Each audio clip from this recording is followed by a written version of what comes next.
Naam, karibu msikilizaji wa Tanganyika FM kupitia Tanganyika TV na kukaribisha kuweza kusikiliza taarifa zetu za habari. Mimi ni Omar Makilele Ozela. Tanganyika FM Radio. Kwa pamoja tukupashe. Katika taarifa zetu hizi za habari tuanzie katika jimbo la Kivu ya Kusini pa Uvira ni kwamba hatimaye amezikwa rasmi siku ya 4 ya wiki hii kamanda wa kundi mojawapo la wazalendo mjini Uvira, Rukumeta Pierre, ambako wakuu viongozi wa tabaka mbalimbali wameshiriki pia kwenye mazishi ya shujaa huyo wa vita. Kwake mwanasheria Chako Chango Bone Ane, moja kati ya malida wa kijamii aliyeshiriki pia kwenye mazishi hayo, ameanza kutoa picha halisi ya hali ilivyokuwa. Ni kweli kwamba General Major Rukumeta Pierre amezikiwa leo mnamo simetere ya Kakumbi, na seremoni za kilio zimepitikana mpango wa masomo mazuri, na mwili umekamatiwa tangu saa 6 na kuwekewa ndani ya upango wa masomo hiyo, na pale watu wamekuwa wengi kabisa. Seremoni za kiukweli za rang yake za ofisier zimefanyika, watu wamekuwa wengi, wafanyabiashara, vijana, wakamanda mbalimbali wa kizalendo, lakini pia makuche mbalimbali. Hii haikufanya makazi kama inavyokuwa kawaida, kwa sababu walipewa moyo na masosiete civil na malide tofauti kwamba waache kutumika ili kwamba mazishi iwe ya ram ya mheshimiwa General Rukumeta ambaye ni wa kizalendo.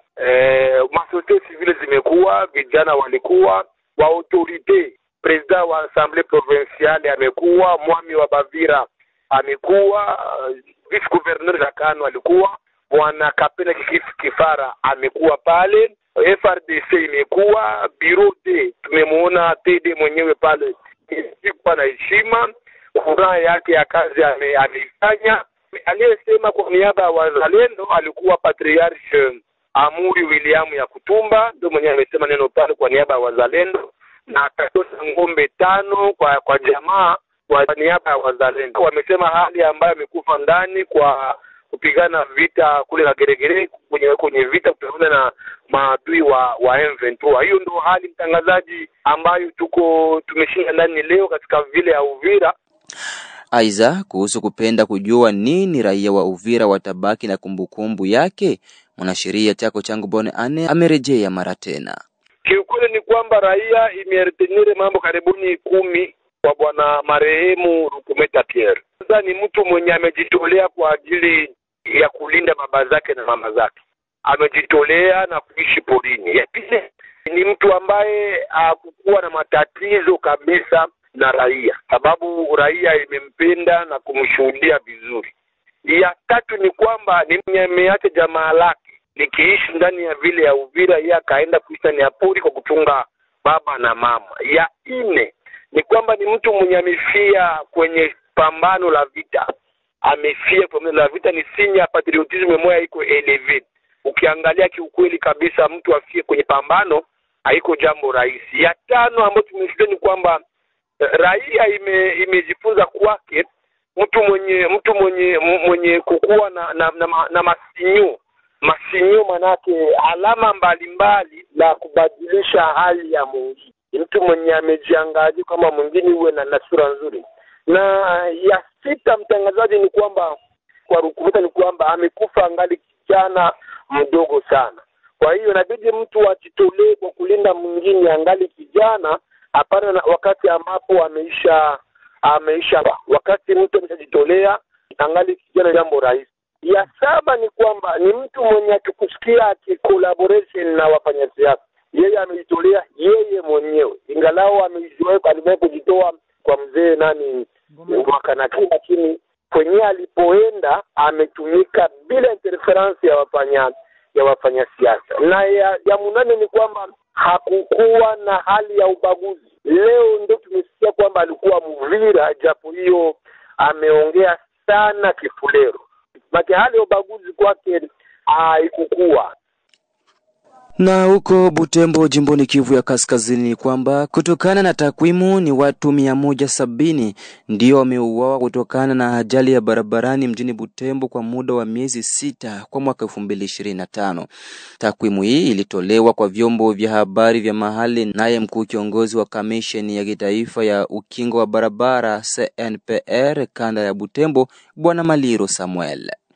Ripoti kamili naye mwenzangu wa Butembo Zangose Movisu wa Kapuni. Kamisheni ihusikayo na kuzuiza ajali za barabara CNPR Butembo yatangaza kwamba ni watu 170 waliofariki kwa ajali mbalimbali za barabara tangu mwezi Januari hadi Juni 2025. Kila mwezi ni watu 28 wanaofariki na watu 6 kwa wiki. Chifu wa Butembo wa CNPR Samuel Maliro amesema vifo hivi vimekuja kuonesha kwamba hali ni mbaya, kwa kuwa pia kuna watu wengi ambao sasa hawajaidadishwa walioumizwa vikali kutokana na ajali za barabara. Kiongozi wa kamisheni ihusikayo na kuzuiza ajali za barabara asema hapa karibuni kutaendeshwa na mafunzo mbalimbali kwa wote wanaotembeza magari na pikipiki ili kuwafundisha tena kanuni za barabara. Tuliorozesha zaidi ya vifo 170 tangu Januari hadi mwezi Juni. Waliopata na majeraha ni wengi sana. Pia kuna wengine hata walioumizwa hapa karibuni eneo la Nzia Panda, mwendesha daladala na mwingine eneo la Takenga. Yani hesabu ni nyingi. Ni hali ya kushangaza. Kutokujua kanuni za barabara ni moja ya chanzo za ajali barabarani Butembo. Tujulishe kwamba ajali ya mwisho ya barabara iliyofanyika katika mji wa Butembo ni Alhamisi 19 Juni kunako stesheni ya Takenga, ambapo mama mmoja aligongwa pafu na gari na huyu kafariki papo hapo. Tujielekeze katika mji wa Baraka ni kwamba kutathmini namna gani kazi za pamoja maarufu Salongo zinavyoendelea ndani ya mji wa Baraka ndio lengo kuu ya kikao kilichoendeshwa na meya wa mji wa Baraka Bi Tabisha Mongelo na vyombo mbalimbali vya serikali na visivyo vya serikali. Kikao ambacho kimefanyika siku ya 4 ya tarehe 26 Juni 2025 kwenye chumba cha mikutano Mahamate mjini Baraka. Akizungumza na Tanganyika FM kupitia Tanganyika TV, meya kwa muda wa mji wa Baraka Bi Tabisha Mongelo ameanza kwanza hapa kuonesha nini sababu kuu ya kikao hicho. Lengo ya kikao ilikuwa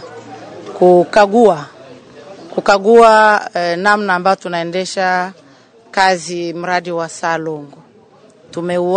Tumekwisha kufanya mwezi mzima, maana yake Salongo 4 imefanyika kila siku ya posho. Inaomba tujue tumeanza na tuko wapi, nini ya kufanya kwa kuiboresha vizuri, ya wapi imekuwa mabovu ili ile mabovu tuinyooshe na kazi iendelee vizuri. Hiyo ndio ilikuwa lengo, na lengo ingine ilikuwa habari mbalimbali ya kujulishana tu. Kwa ujumla watu wamesema kwamba wanaona mambo yanaendelea vizuri, wanafurahia kuona maaveni mtu anaanza ona hadi kwa mbali kwa sababu yanafunguliwa, yananyoshiwa, ijapokuwa ingaliki bado inanyoshiwa kama vile hauna tekniki sana, ingaliki tu wanaifanya kwa nani yao, lakini ile ma mesure za barabara hazijapimwa vizuri. Na wamesema tena kwamba ile matundu kwa nguvu za raia, matundu imezibiwa, moto inaanza kupita vizuri kwa nafasi fulani na kupishana vizuri na watu kutembea pia vizuri, na pia uchafu umepunguka. Kuna nafasi ambazo zimekuwa uchafu sana na zinasaidia Salongo imesaidia uchafu. Raia wote wamesema kwamba Salongo iendelee sana, na wameleta vitu vidogo vya kupendekeza ili ifanyike tena vizuri. Katika ubovu wa namna tumeendesha Salongo kumekuwa hiyo kukosa wale wa technicien wa mabarabara kufika kunyoosha barabara zinyoshewe vizuri.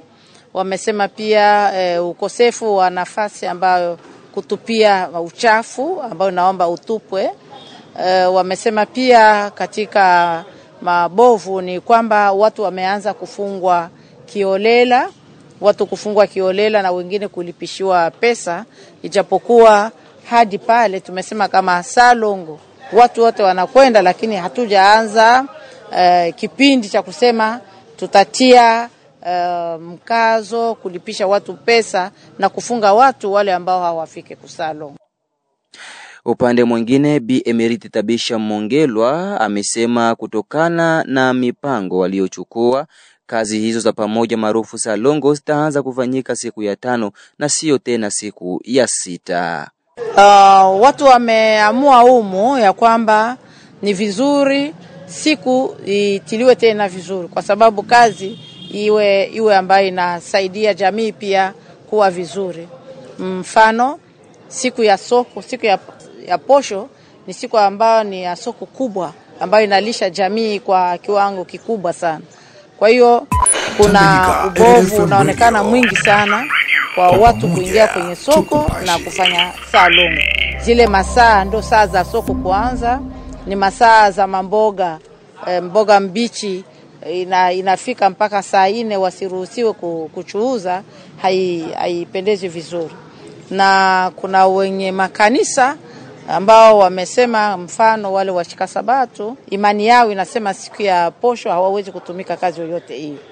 Kwa hiyo watu wametaka ya kwamba salongo irejee siku ya 5 ili watu wote watumike, na kwa inga hii ndio itakuwa inga ya mwisho kufanya salongo siku ya posho. Maana hapa nikisha siku moja tu, lakini kwa mwezi wa 7 tunaanza salongo kwa siku ya 5 ndio tutakuwa tunaifanya.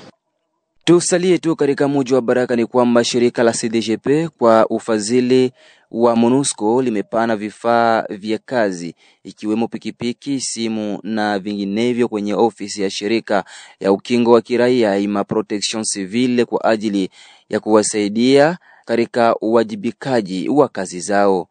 Akiwa mbele ya microphone za Tanganyika FM kupitia Tanganyika TV, Bwana Edouard Tambwe Muterezi, kiongozi wa shirika la CDGP Uvira, ameonesha hapa aina ya vifaa walivyovipana, pia akiomba kwa kitengo hicho kulinda vyema vitu hivyo.